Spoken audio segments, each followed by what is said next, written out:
Oi, gente. O vídeo de hoje é a resenha de O Quarto de Despejo da Carolina Maria de Jesus. Quarto de Despejo é o diário de Carolina Maria de Jesus, que é o diário de uma favelada que mora na favela do Carindé, do lado do Rio Tietê. A gente vê que é um livro totalmente modernista, que vai focar na questão social da sua autora. E pelo fato de ser um livro de não biografia, ele é um livro muito realista, que acaba condizendo com uma escola modernista. Carolina Maria de Jesus, através do seu diário, conta como é a realidade de viver numa favela. E por meio desse diário dela, a gente pode se colocar no lugar dela de como é viver em uma favela. Ela fala que a favela é o quarto de despejo do mundo. E o quarto de despejo é onde você despeja as coisas. Ali na favela, todo mundo joga lixo. Tipo, é o lixo do mundo. Ela através do seu diário, ela tenta dar um significado à favela de uma forma social. Como posso dizer, de classe. Ela fala que a favela é o quarto de despejo, o lixo. A cidade é o jardim. E tanto que várias vezes ela fala que a favela é o barracão. E quando ela vai à cidade, ela fala que a vizinha que mora em casa de alvenaria. Como se fosse uma forma de separar por classe social, por classe econômica. E a gente vê isso várias vezes durante o livro. Ela conta no seu diário várias coisas sobre a favela, sobre os cidadãos que moram lá, os seus comportamentos, como eles agem, o que fazem. A gente vê que Carolina Maria de Jesus é uma pessoa incrível, totalmente amorosa, que não importa para opiniões alheias, não é uma pessoa má, não é uma pessoa de má conduta. A gente vê várias vezes ela durante o livro se arriscando a própria pele para ajudar os outros, para ajudar seus inimigos, mas ela sempre age pela lei moral, né? Tipo, aquele senso comum. A gente vê que ela é uma pessoa muito boa, que ajuda os seus vizinhos, mesmo aqueles que fazem mal pra ela. E eu não tenho livro físico, eu também não achei na biblioteca. E eu queria muito ler. Eu tava muito curioso, tava muito interessado nessa leitura da Carolina Maria de Jesus. E eu escutei audiobook. E escutar isso foi uma coisa... É um livro incrível. Porque a gente vê que a Carolina, ela era uma pessoa que só queria sair dali. Uma pessoa que só tava suportando a vida. E através dos relatos dela, ela conta várias barbaridades sobre a favela. Por exemplo, acho que também foi por isso que o livro repercutiu muito. Porque ela contava a história da favela, o que as pessoas de lá faziam, o que as coisas de errado eles faziam. E ela cita nomes, o que pra época deve ter sido um boom, porque ela vai falar sobre incesto, ela vai falar sobre a violência, ela vai falar sobre roubo, sobre furto, ela vai contando os podres. Também ela vai falar de pedofilia, ela também vai contar todos os podres do povo da favela. Acho que também por isso que foi um grande baque pra época. E também porque era uma mulher negra, alfabetizada e que sabia escrever. E Carolina Maria de Jesus sabia escrever muito bem.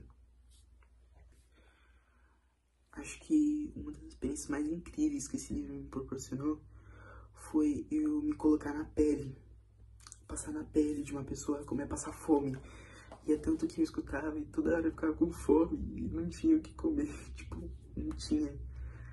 Aí a gente se coloca na pele da Carolina. A gente entende como é viver na favela, como é morar na favela. A gente vê que a favela é cheia de conflitos, cheia de barraco, cheio de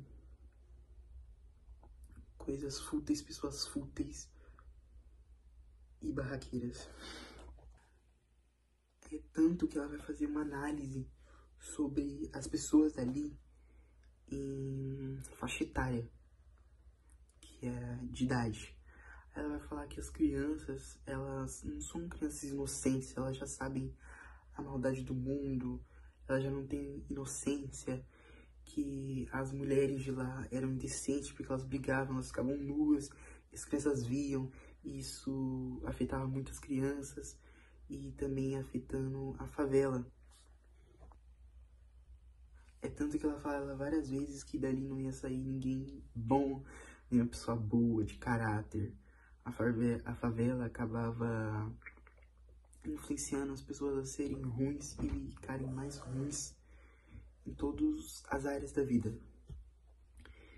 E Carolina era uma mulher extremamente inteligente, extremamente política. É tanto que vários políticos pediam pra ela fazer discurso.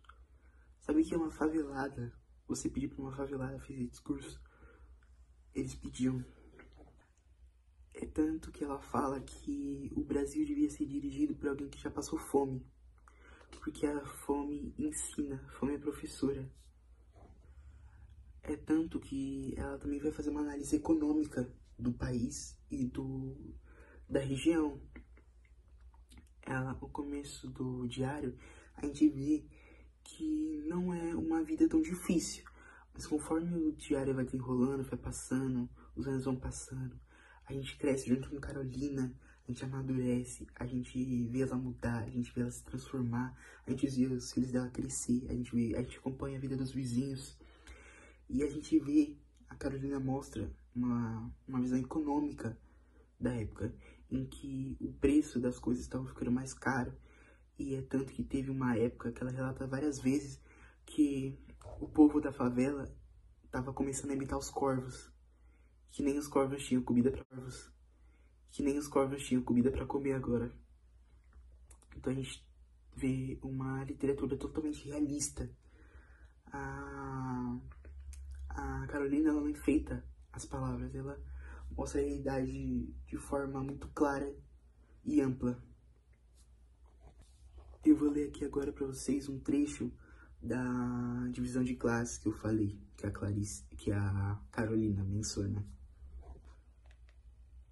Quando estou na cidade, sinto que estou numa sala de visita, com seus lustres de cristais, seus tapetes de veludo e almofadas de cetim. Sinto que sou um objeto fora de uso, digno de estar no quarto de despejo. O que está no quarto de despejo ou se queima ou se joga no lixo. Aí ela vai falar que a favela é o quarto de despejo do mundo. Ela vai fazer essa divisão política, essa divisão social, como eu já tinha dito. É tanto que, se a gente for analisar quantas vezes Carolina sonha indo para a cidade, que é a classe social maior, que ela comenta, e morar numa casa de alvenaria, que é uma casa com tijolos, ela sonha várias vezes durante o livro que ela se muda para lá e ela consegue dar uma refeição completa para os seus filhos. E todos os vizinhos tinham uma rivalidade, uma intriga com a Carolina. É tanto que várias vezes no livro a gente vai ver seus vizinhos tacando pedras, ameaçando de bater nos seus filhos, ameaçando de matá-los, de agredi-los várias vezes. E isso se repete várias vezes. É tanto que acho que nos primeiras 10 páginas do livro, uma vizinha joga fezes nos filhos da Carolina, porque a Carolina é bonita e o governo acaba dando mais dinheiro pra ela por ela ser bonita. Eu não lembro muito bem dessa informação, talvez eu esteja falando bosta, talvez eu esteja falando coisa errada. E a gente vê vários relatos muito tristes. Por exemplo, tem uma parte do livro que ela fala que uma esposa e seu marido estavam brigando e jogaram um filho no rio. E é muito angustiante ler esse livro, porque é um livro muito realista, muito realista. Ela também se queixa várias vezes durante o livro, ela tá cansada da favela. E a gente também, um pouquinho pro final do livro, a gente acompanha o Dário Dantas, que foi o jornalista que descobriu a Carolina. Tem até uma história que ele tava no banco das crianças, do parquinho, do playground, E ele foi pra ver a nova formação da favela que tinha lá, que era a favela do Canindé, tava se formando lá. Aí ela fala que vai botar o nome deles no livro dela. É por isso que o Dário Dantas, se não me engano, ele conhece a Carolina e ele faz uma reportagem sobre ela e ela fica famosa. Tanto que seu livro vende como água. Tem muitas outras coisas que eu poderia falar sobre esse livro, mas acho que é bom a gente descobrir na leitura. E isso é o bom, que a gente pode fazer várias leituras e descobrir novas coisas, novas lentes para ver as coisas. E talvez eu tenha falado muita coisa errada aqui, talvez eu tenha falado bosta. E é isso, esse é o vídeo de hoje. Até semana que vem.